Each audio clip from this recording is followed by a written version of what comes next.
Welcome to Impact Factor, your weekly dose of commentary on a new medical study. I'm Perry Wilson. This week, we're talking about scans. CT scans, MRIs, ultrasounds, all those imaging modalities that tell us what's going on inside our patients.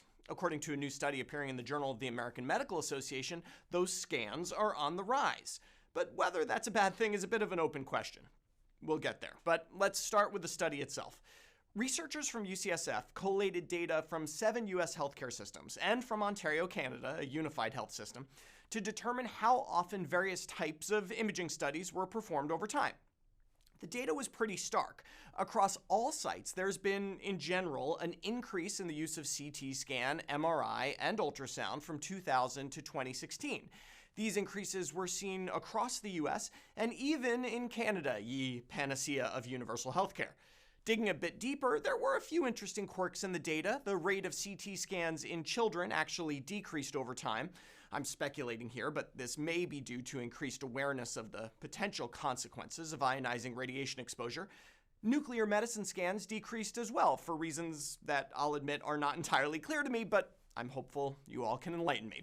But still, overall, what we have is a study showing a pretty dramatic increase in the rate we order imaging for patients, crossing multiple health systems, 2 countries, and a few different payment models.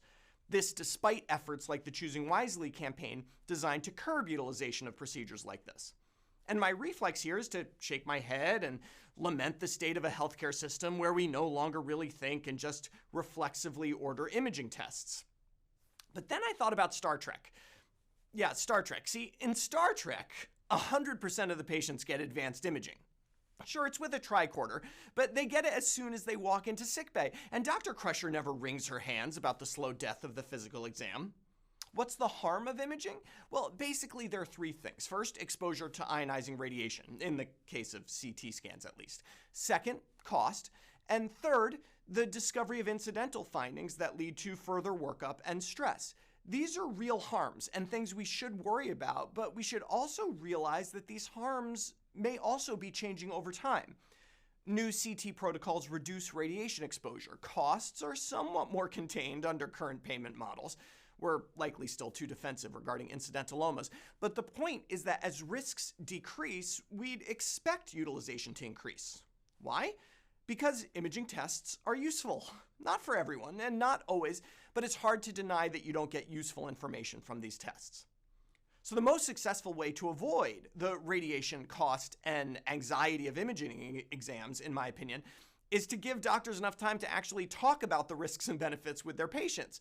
Time with patients is more valuable than the highest Tesla MRI. But try to convince insurance companies to see that. For Medscape, I'm Perry Wilson.